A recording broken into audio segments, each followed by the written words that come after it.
काम जाने हाँ ऐसे करके तेन कहते थे मेरे नाल ही करा जो मैं करे से करवाना नाल शादी हर टाइम का अपना मजा। चल जी होगी ना अल्हम्दुलिल्लाह। अस्सलाम वालेकुम, मैं हूं आमिर और आप देख रहे हैं यूट्यूब चैनल हमारे साथ।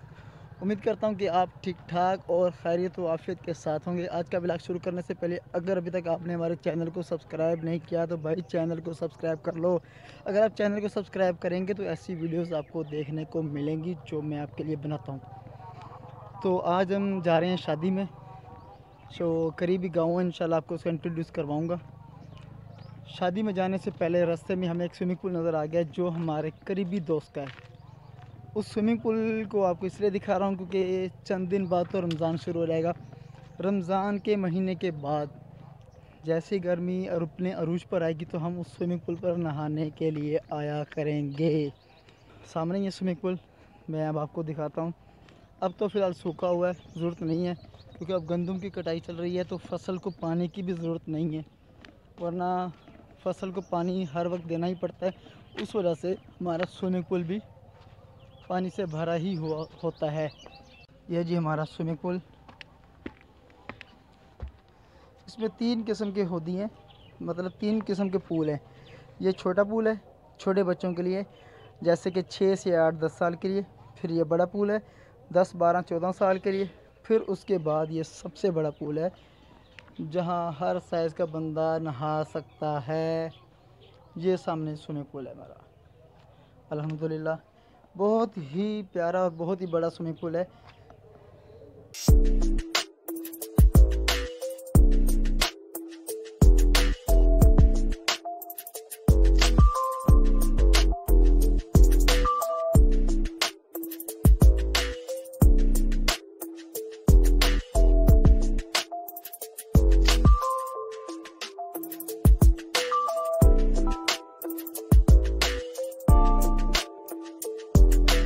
हम इस वक्त मौजूद हैं गोठ बाबू अब्दुल रहमान। मेरे अकब में जो आप सड़क देख रहे हैं ये जा रही है मेहरापुर की साइड, और ये गोठ बाबू अब्दुल रहमान। और आगे जो जा रही है इस गोठ साबन राजपुर की तरफ, मतलब ये आगे किधर पीर वसन की तरफ।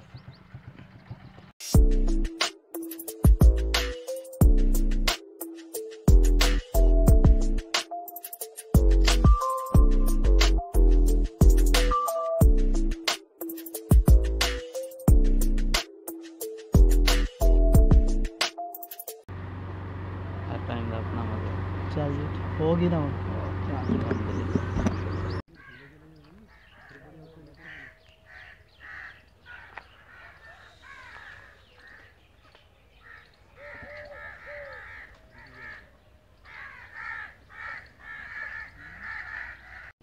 मैं आया था अपने दोस्त की शादी में, वो सामने उसका घर है, वहाँ से अब खाना खा के हम इधर आए हैं। हम आज और इस वक्त मौजूद हैं गोठ बाबू अब्दुल रहमान अराई। ये मेरे पीछे जो आपको नज़र आ रहा है ये स्कूल है। स्कूल की आप इस वक्त हालत देख सकते हैं। स्कूल की हालत इस वक्त अब से अबतर हालत है, मतलब कि यह कहने कि अब इसके अंदर भूसा घास और सब्जियां वगैरह रखी हुई हैं जो इस वक्त इंतहाई कंपसरी की हालत में है, जहां तालीम ना होने के बराबर है। एक किस्सा है जो इस गांव के बारे में बहुत मशहूर है, जो मैं आज आपसे शेयर करना चाहूँगा। इस गांव से हमारी नस्ल दर नस्ल का वास्ता है। मेरे मरहूम परदादा इस गांव में खेती बाड़ी किया करते थे। फिर मेरे मरहूम दादा अल्लाह जन्नत में आला मकाम अता फरमाए, मेरे दादा यहाँ बागात ठेके पर लिया करते थे। फिर उसके बाद मेरे वालिद साहब ने ये काम शुरू किया। फिर जनरल मुशर्रफ के दौर में जब खुशकसाली आई थी सन 2001 और 2002 के करीब, फिर हमने वो यहाँ खुशकसाली की वजह से बागात कम होना शुरू हो गए, सूखना शुरू हो गए। फिर हमने वो काम छोड़ दिया। फिर हम अपने वही जो हमारा रियल बिज़नेस था, जो हमारा कारोबार था, क्रॉकरी की शॉप्स और कपड़े वगैरह, उस पर हम वापस आ गए। बात करते कि ये जो आप गांव देख रहे हैं मेरे बैक साइड पे, पक्की सड़क, बिजली के पोल, मस्जिद, स्कूल। उस वक्त के दौर में किसी भी गांव में ना पक्की सड़क थी, ना मस्जिद थी, ना स्कूल था, ना ही बिजली के पोल थे। चौधरी साहब थे गांव के, उनके बेटे किसी यूनिवर्सिटी में पढ़ा करते थे। तो उन दिनों में इलेक्शन कैंपेन चला रहे थे साबिक वज़ीर आला सिंध सैयद गौस अली शाह साहब। वो किसी यूनिवर्सिटी में इलेक्शन कैंपेन के लिए गए थे, तो वहाँ उन पर मुखालफिन की तरफ से हमला किया गया। हमले के दौरान उन्हें पनाह देने वाले इसी गांव के 2 बंदे थे। तो वो जब मामला ख़त्म हुआ तो जो सैयद गौस अली शाह साहब थे उन्होंने उन लड़कों से वादा किया, जब भी मैं बरसर इक़्तिदार में आया तो आपके लिए, आपके गांव के लिए मैं बहुत कुछ करूंगा। और वो बिल्कुल जब वो सैयद गौस अली शाह साहब वज़ारत आला के मनसब पर फायज़ हुए, उन्होंने इस गांव को सबसे पहले, इस गांव को ये पक्की सड़कें जो मेरी अकब देख रहे हैं और इस साइड पक्की सड़क, बिजली के पोल, बिजली और स्कूल, मस्जिद दी, जो सबसे ज़्यादा किसी भी शहरी की ज़रूरत होती है वो इन्हें मुहैया की गई। जैसे ही सैयद गौस अली शाह साहब अपने इक़्तिदार में आए तो उनके वो जहन में था मुझ पर कोई हमला हुआ था, मुझे जिन्होंने बचाया था उनके साथ मैंने कोई वादा किया था। वो वादा जो किया था उन्हें अब निभाने का टाइम भी आ गया। जैसे ही वो वज़ीर आला के मनसब पर आए, सबसे पहले उन्होंने इस गांव को सड़क दी, इस गांव को बिजली दी, इस गांव को उन्होंने स्कूल दिया, इस गांव को मस्जिद दी। वो इस गांव को शायद गैस भी दे पाते, लेकिन वो इक़्तिदार ख़त्म हो गया तो वो इससे ज़्यादा कुछ ना दे सके। मैं जब आपको दिखाने लगा हूँ, ये जो आप सामने देख रहे हैं, अब तो ये बहुत ऊंचा हो गया है, लेकिन कभी आज से 15-20 साल पहले ये छप्पड़ हुआ करता था। पूरे गांव की ये जो भैंसें हैं उन्हें नहलाने के लिए ये इस्तेमाल किया जाता था। मतलब पूरे गांव का जो पानी था या जो नहरों का फालतू पानी वो इसमें फेंका जाया करता था। फिर इसे छप्पड़ कहते हैं जहाँ भैंसें नहलाई जाती हैं। अमीन चाचा, हमारे क्लासमेट की शादी थी इत्तफाक से, वो भी इस गांव से वाबस्ता है। उन्होंने हमें शादी पे मदऊ किया।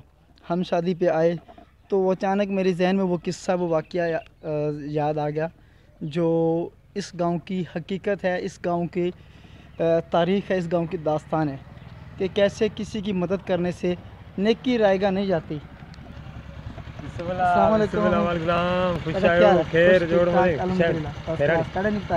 ये थोड़ा नमाज दे वजो नमाज पे ठीक है। मां भी आम दावत है, माने सदिया कुछ मना वीडियो वीडियो पे ठाऊं। मेहरबानी। ये चाचा हैं, एक बलोच साहब है, मेरे कस्टमर भी हैं, मेरी शॉप पे आते रहते हैं। तो सोचा आज के व्लॉग में आपके साथ ये बात ज़रूर शेयर करूं कि किस तरह इस गांव को तरक्की दी गई। और गांव को, वो जो मैंने स्कूल की बात की थी, वो स्कूल की बात करने का मकसद ये था कि जब गांव के बड़े ना रहें, गांव छोड़कर चले जाएं। वो छोड़कर क्यों चले गए? एक तो सन 2001 और 2 के करीब यहाँ खुश्क साली आ गई थी। खुश्क साली की वजह से काफ़ी ज़मीनें उनकी बंजर होगी, उन्हें वो ज़मीनें अपनी छोड़नी पड़ी या उन्होंने ज़मीनें कुछ बेच दी, सेल आउट कर दी। और उनके बच्चे जो है यूनिवर्सिटी में पढ़ रहे थे, वो अब डॉक्टर इंजीनियर बन चुके थे। उन्होंने अपने बच्चों के पास रहने को मुनासिब समझा, वो अपने गांव छोड़ के चले गए। अब इस गांव का कोई पुरसुकून हाल नहीं है। गांव में तकरीबन 70 से 75% ज़मीनें आबाद हैं, बाकी 25 से 30% ज़मीनें जो हैं बेआबाद हैं। मैं आपके साथ ये बात शेयर करता चलूँ, मेरा और मेरे ख़ानदान का इस गांव से बहुत सालों से वास्ता है, बहुत सालों से हमारा यहाँ आन जान है। हमारी नस्ल दर नस्ल इस गांव में आती जाती रही है, बल्कि हम कारोबार करते रहे हैं। यकीनन आज की वीडियो आपको बहुत पसंद आई होगी। वीडियो अच्छी लगे तो वीडियो को लाइक और चैनल को सब्सक्राइब करना भाई ना भूलिएगा। इसी के साथ अपना ढेर सारा ख्याल और मुझे दुआओं में याद। मुझे दीजिए इजाज़त। अल्लाह हाफिज़।